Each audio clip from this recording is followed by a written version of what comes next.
महाकार्टून TV. भूतों की colony. Ramnagar गांव में सिमरन नाम की एक 8 साल की बच्ची रहती थी।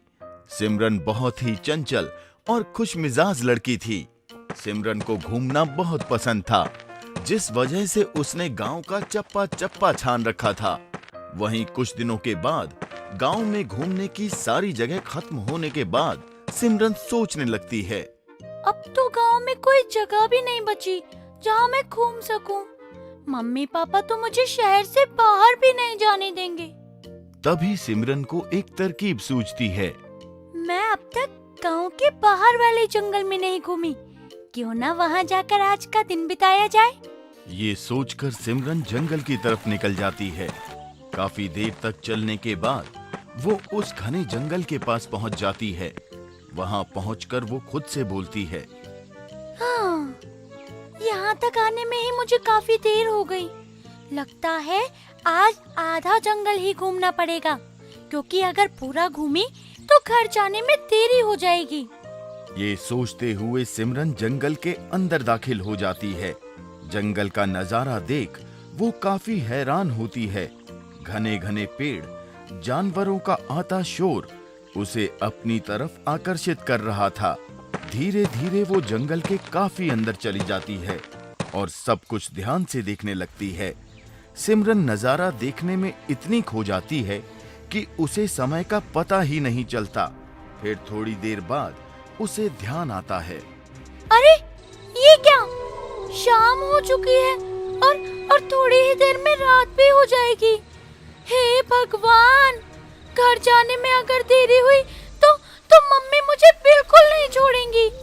वापस जाने के लिए जब सिमरन रास्ता ढूंढती है तो उसे ये एहसास होता है कि वो रास्ता भटक चुकी है, जिसके बाद वो घबरा जाती है। हाय रब्बा, मैं घर कैसे जाऊंगी? अब मैं क्या करूं? हे भगवान, मेरी मदद करो प्लीज। जंगल में उसकी जान को खतरा भी था, इसलिए रास्ता ना मिलने के कारण सिमरन बहुत घबरा जाती है। सिमरन को जो भी रास्ता दिखता वो उसी पर निकल जाती, पर कोई भी रास्ता उसे जंगल से बाहर नहीं ले जा रहा था।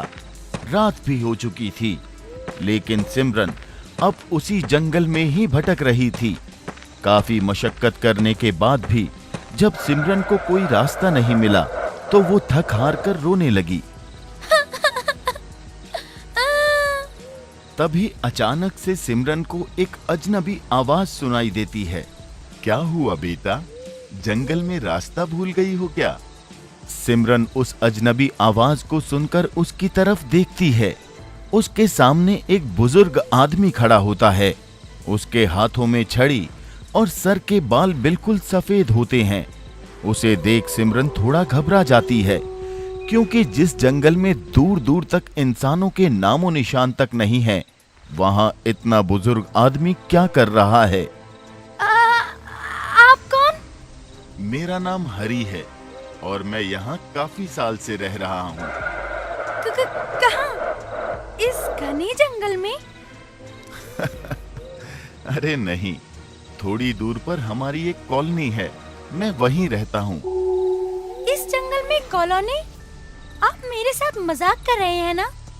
अरे नहीं बेटा, अगर तुम्हें यकीन नहीं है तो तुम मेरे साथ चल सकती हो।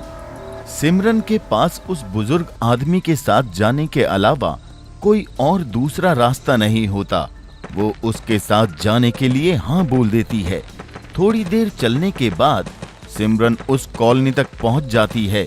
वहां का नजारा देख सिमरन हैरान हो जाती है। वहां सच में एक कॉलोनी बसी होती है। चारों तरफ सिर्फ रोशनी ही जगमगा रही होती है। तभी सिमरन पूछती है, अरे ये कैसे हुआ? इस जंगल में मंगल कैसे? मतलब मैंने कभी इस कॉलोनी के बारे में नहीं सुना। कोई बात नहीं बेटा, अब तुम्हें पता लग गया ना, ये ज्यादा जरूरी है। ये कहकर हरी उसे अपनी पूरी कॉलोनी दिखाता है। कॉलोनी देखने के बाद हरी उसे अपने घर ले जाता है और उसे अपने घर में एक कमरा दे देता है। साथ ही वो सिमरन से कहता है, किसी भी चीज की जरूरत हो तो मुझे बता देना। जी ठीक है, और आपका बहुत बहुत शुक्रिया। अगर आप नहीं होते तो पता नहीं मैं क्या कर रही होती। कोई बात नहीं बेटा, अब तुम बिल्कुल सुरक्षित हो। सुबह होते ही तुम अपने घर वापस जा सकती हो। ये कहकर हरी वहां से चला जाता है। काफी थकावट के कारण सिमरन सो जाती है।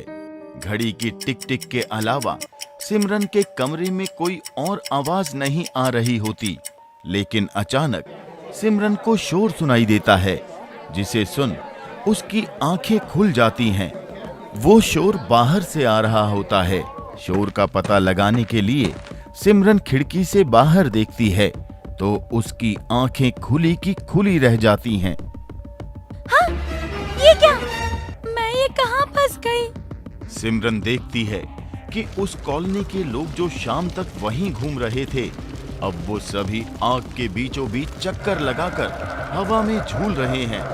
सामने का नजारा देख ऐसा लग रहा था जैसे मानो सब किसी बात का जश्न मना रहे हों। ये देखते ही सिमरन घबरा जाती है और वहां से भागने की कोशिश करती है। तभी हरी वहां आ जाता है। कहाँ जा रही हो सिमरन? मुझे घर जाना है। पर अभी कैसे जाओगी? अभी तो काफी रात हो चुकी है। नहीं, मुझे जाना है। तो अभी जो तुमने बाहर देखा उस वजह से जाना चाहती हो? हाँ, ये सब जो मैंने देखा, इसके बाद क्या तुम्हें लगता है कि मैं यहाँ 1 मिनट और रुकूंगी? डरने की कोई बात नहीं है। कैसे ना डरूं? ये सब देखने के बाद तो किसी की भी हालत खराब होगी। हम तुम्हें कुछ भी नहीं करेंगे। हम मतलब आप भी इनके जैसे ही हैं? हाँ, ये सुनकर सिमरन और घबरा जाती है।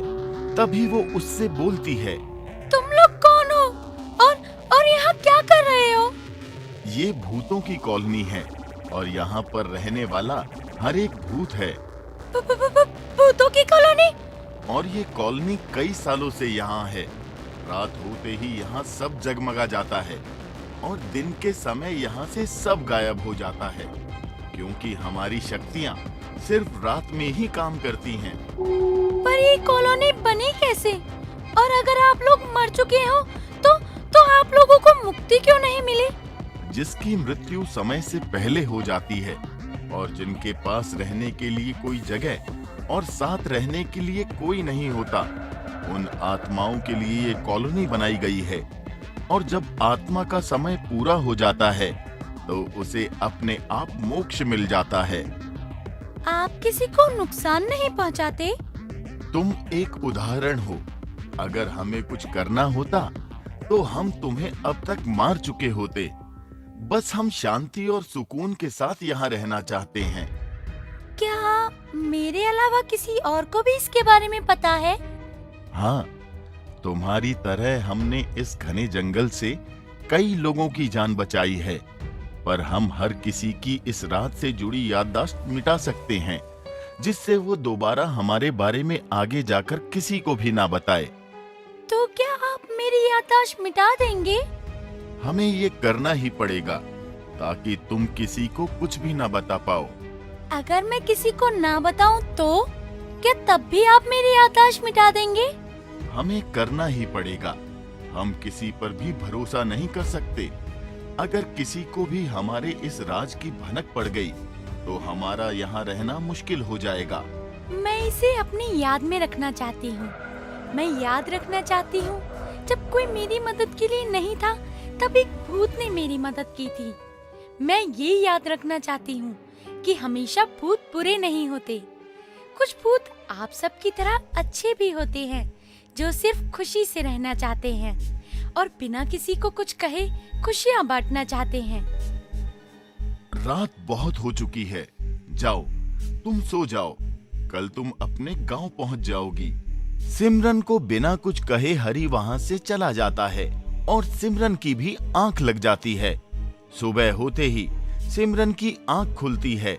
जैसे ही वो अपनी आंखें खोलती है तो वो अपने आप को घर में पाती है और वो एकदम से उठकर बैठ जाती है। तभी वो अपनी माँ से अपने वहाँ होने के बारे में पूछती है। माँ, मैं यहाँ कैसे आई?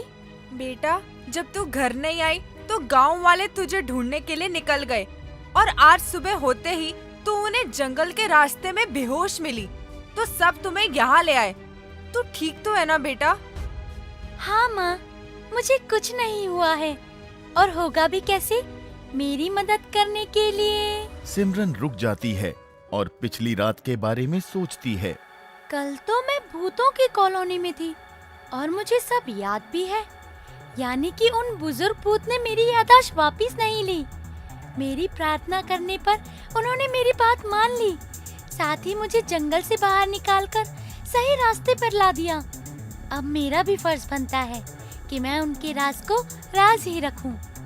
बेटा, तेरी मदद के लिए कौन आया? जब भगवान मेरे साथ थे तो मुझे क्या हो सकता था माँ? बस कुछ ना खाने की वजह से मैं बेहोश हो गई थी।